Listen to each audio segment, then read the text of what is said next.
The military police were closing in, and Jake McNiece had about 60 seconds to make a choice that would define the rest of his life. It was a humid Oklahoma night in December 1941, just days after Pearl Harbor, and 21-year-old Jake was running from the law again.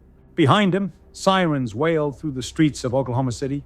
Ahead of him, nothing but uncertainty and a war that was calling his name, whether he liked it or not. He'd already stolen a car. He'd already gotten into 3 bar fights that week, and his mother's voice kept echoing in his head. Boy, you're going to end up in prison or dead before you're 25. But what the police didn't know, what nobody knew, was that this half-Choctaw troublemaker with a chip on his shoulder and fire in his belly was about to become one of the most feared soldiers the German army would ever face. A man who jumped behind enemy lines with a mohawk haircut and war paint smeared across his face, leading a gang of misfits so wild, so undisciplined, so absolutely uncontrollable, that the United States Army would nickname them the Filthy 13. Hollywood would later call them the Dirty Dozen. But the truth was so much more insane than any movie could ever show. This is the story of how the biggest problem soldier in the U.S. Army became a one-man war machine, and how the war didn't just find Jake McNiece, it saved him. Who was Jake McNiece? Let's back up, because you need to understand where Jake came from to understand what he became. Born May 24th, 1919 in Maysville, Oklahoma, Jake McNiece was what people back then politely called a handful. His friends called him McNasty, and he earned it. Half Choctaw Indian, half white, raised in the Dust Bowl during the Great Depression, Jake grew up poor, angry, and looking for any excuse to fight. School bored him. Authority figures infuriated him. Rules? Those were just suggestions he chose to ignore.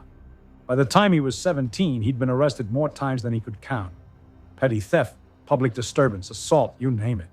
But here's the thing about Jake that nobody saw coming.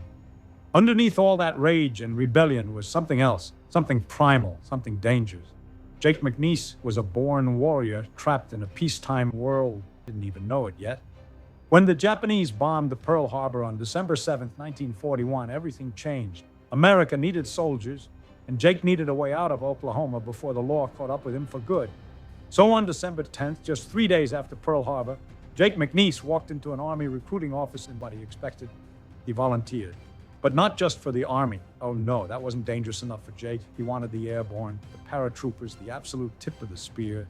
He wanted, in his own words, close-in hand-to-hand combat where you look a man eyeball to eyeball behind enemy lines.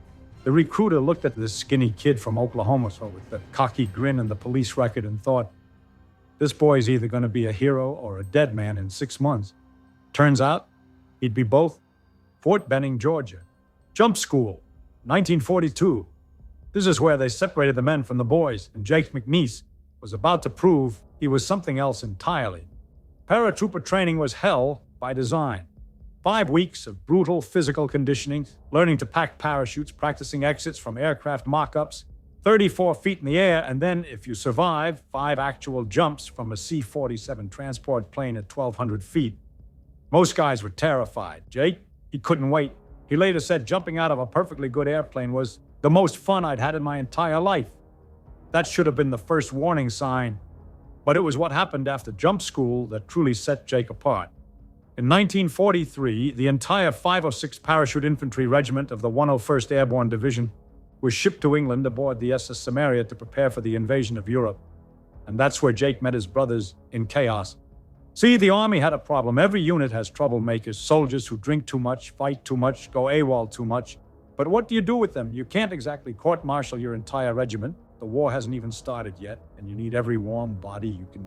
So some genius sergeant had an idea. Let's put all the troublemakers in one unit. Let them be someone else's problem. Enter the demolition section of the Regimental Headquarters Company, also known as the unit where careers went to die.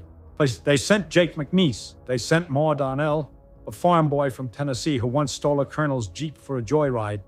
They sent Max Majewski, a Polish kid from Chicago who'd been arrested for brawling in 3 different countries. They sent Lou Lip, who got his nickname because he never shut up. They sent Jack Hawkeye Woomer, George Gugu Radeka, Robert Ragsman Cohn, Roland Frenchy Barabeau, Johnny Peepnuts Hale, William Piccadilly Willie Green. One by one, the misfits assembled. By early 1944, they'd earned a reputation as the most undisciplined, uncontrollable, and let's be honest, filthy soldiers in the entire U.S. Army. They refused to bathe. They stole food from local farms. They went AWOL every single weekend, and when they came back drunk and laughing, they'd get tossed in the brig for a few days and then do it all over again the next weekend. They blew up trees for fun. They stole the colonel's whiskey. They started fistfights with British soldiers in pubs just because they were bored. That Jake McNiece later admitted, "We knew they needed us for combat. What were they going to do, threaten us with war? We were going anyway." A reporter from Stars and Stripes newspaper visited their camp one day and was horrified by what he saw. These men lived like animals. Their barracks were a disaster, and they smelled like garbage. And when he asked their commanding officer what he called them, the officer just shook his head and said, "We call them the Filthy 13. The name stuck. But here's the thing that nobody understood at the time. These weren't just troublemakers. These were men who had nothing to lose. Men who'd spent their entire lives being told they'd never amount to anything. Men who were waiting for someone, anyone, to give them a mission that acted. And on June 5th, 1944, they got one. June 5th, 1944, the night before D-Day. Bob. Thousands of Allied soldiers were preparing for the largest amphibious invasion in human history. Eisenhower had just given the order, "Okay, let's go." The fate of the free world hung in the balance, and Jake McNiece was about to do something absolutely insane. The Filthy 13 were stationed at an airfield in southern England, loading into their C-47 transport planes. Their mission was simple on paper: jump behind enemy lines into occupied France, link up with other paratroopers, and secure a series of bridges over the Douve River to prevent German reinforcements from reaching the beaches. Simple, except for the part where they'd be dropping into the middle of the German army in the dead of night. Most of the guys were nervous, some were terrified, and that's when Jake had an idea. He grabbed a pair of clippers, sat down on an ammo crate, and shaved the sides of his head completely bald, leaving only a strip of hair down the middle. A mohawk. He turned to his squad and grinned. "We wear scalp locks down in Oklahoma," he said. "Whoever takes out the enemy gets the scalp lock as a trophy. It's an Indian custom, and besides," he pulled out fresh black and white paint from a nearby aircraft, "the lice in combat are going to be terrible. This'll keep them away." Complete lies. Jake just wanted to mess with people, but his squad mates loved it. One by one, the Filthy 13 lined up. Jake shaved their heads into mohawks and smeared war paint across their faces. White and black bullseyes, stripes, symbols. An army photographer captured the moment, snapping photos that would become some of the most iconic images of World War II. When their commanding officers saw them, they were furious. "You look like a bunch of savages," Jake just laughed. "Good, let the Germans think we're savages." And then at 2300 hours on June 5th, 1944, they jumped. The roar of the C-47's engines was deafening. Flak exploded around them, shaking the entire aircraft. Tracers lit up the night sky like deadly fireworks. The jump light turned green, and Jake McNiece leaped into hell. The descent took less than 30 seconds, but it felt like an eternity. Bullets zipped past him in the darkness. Explosions lit up the ground below, and when his boots hit French soil at 0100 hours on June 6, 1944, he was alone. This wasn't supposed to happen. The Filthy 13 were supposed to land together, regroup, and move as a unit, but the anti-aircraft fire had scattered them across miles of enemy territory. Jake had no idea where he was, where his men were, or if any of them had even survived the jump. He crouched in a muddy field, listening. Gunfire echoed in every direction. German voices shouted commands somewhere to his left, and then he heard it. "Baseball, Bill Lee!" That was their code phrase, and American soldiers were supposed to yell, "Baseball!" and wait for the response, "Bill Lee." It was how they identified each other in the dark, without getting shot by their own guys. Jake moved toward the voice and found Lulip lying in the dirt, unable to move. "McNasty, I broke my back in the landing. Can't feel my legs." Lulip's face was pale, slicked with sweat. "You gotta leave me, man. Get to the objective."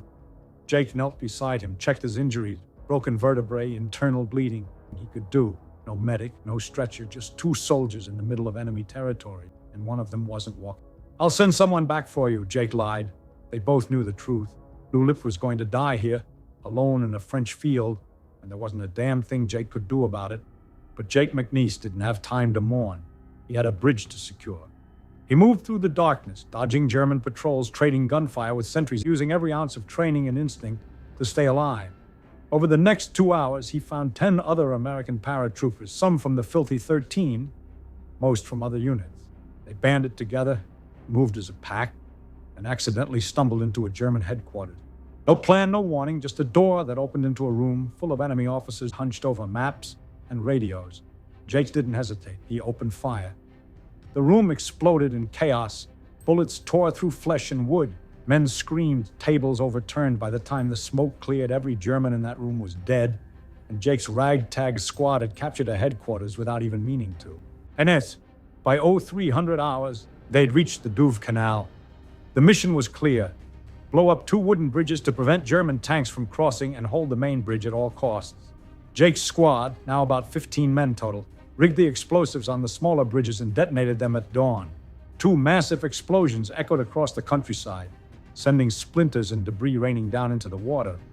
Then they dug in on the American side of the main bridge and waited. The Germans attacked at first light. It started with sniper fire, then mortar rounds, then a full infantry assault as dozens of German soldiers tried to cross the bridge. Jake and his men mowed them down with machine gun fire, rifles cracking, grenades exploding, bodies piled up on the bridge. The canal turned red. The Germans tried once. The Americans gunned down every single one. After that, neither side tried to cross. It became a brutal stalemate, snipers picking off anyone who moved, mortars raining down randomly. Both sides dug in and bleeding. One German sniper was especially deadly. He killed 4 or 5 Americans before Jack Agnew, one of the original Filthy 13, finally spotted him in a tree and put a bullet through his skull. The fighting went on for 3 days. More American stragglers kept showing up, paratroopers from other units who'd survived the jump and made their way to the bridge. By day 3, Jake's squad had grown to about 50 men, all fighting to hold one bridge in the middle of nowhere. They had no idea what was happening with the rest of the invasion. No radio contact with command, no resupply, no reinforcements, just 50 soldiers fighting for their lives, hoping the Allies were winning somewhere else. And then on day 4, American P-51 Mustang fighter planes appeared overhead. Jake's men cheered, finally, air support. The Mustangs dove toward the bridge and opened fire on the Americans. They thought Jake's squad was German. They had no idea there were American soldiers holding that bridge, so they strafed the entire area with machine gun fire, killing 15 of Jake's men in seconds. Then they dropped bombs and destroyed the bridge Jake had spent 3 days defending. Jake McNiece watched 15 of his brothers get torn apart by friendly fire. Defending a bridge that the Air Force just blew up because nobody in his command even knew they were there. He wanted to scream. He wanted to cry. He wanted to put his fist through something.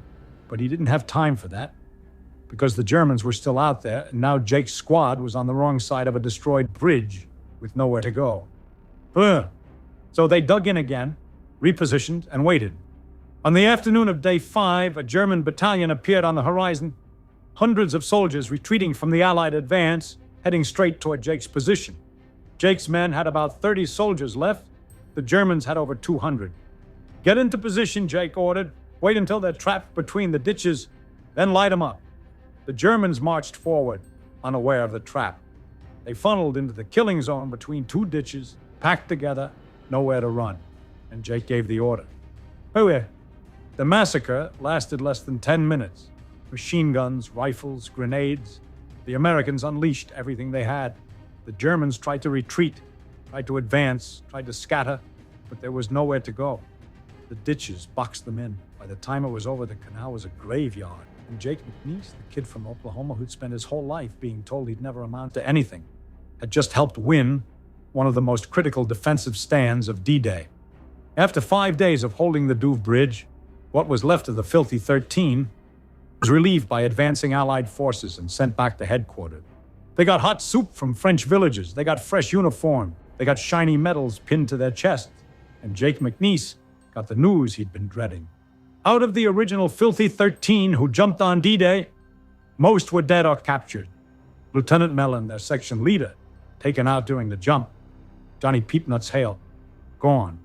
George Gugu Radecka, gone. Roland Frenchy Baribeau, gone.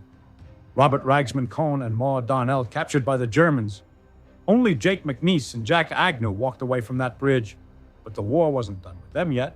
The Filthy 13 were rebuilt with new members and sent back into combat. They jumped into Holland during Operation Market Garden in September 1944, where they fought in brutal street battles and lost even more men, including Joe Oleskowitz, another original member. Then came the Battle of the Bulge in December 1944, when Jake volunteered for the Pathfinders, an elite unit with an 80% mortality rate. Their job? Jump behind enemy lines ahead of their main force and deploy navigation beacons to guide supply drops.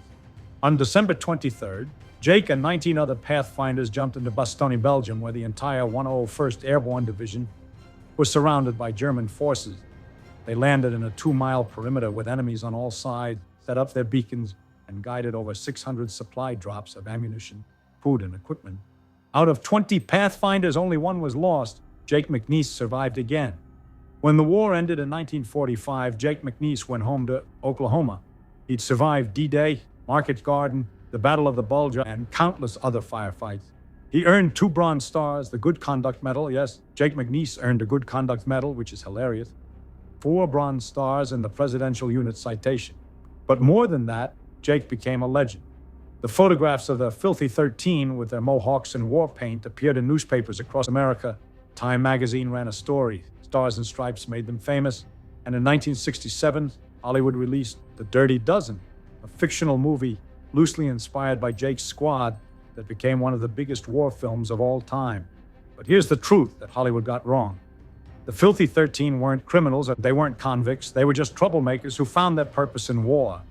Men who'd spent their entire lives being told they'd never amount to anything until someone gave them a mission that actually mattered. Jake McNiece lived to be 93 years old. He died on January 21st, 2013, 70 years after he jumped into Normandy with a mohawk and war paint, leading the most undisciplined, uncontrollable, unstoppable squad in U.S. military history. Before he died, a journalist asked him, "Jake, you were a troublemaker your whole life. How did you become a hero?" And Jake just smiled and said, "I didn't become a hero. I just found a war that needed troublemakers.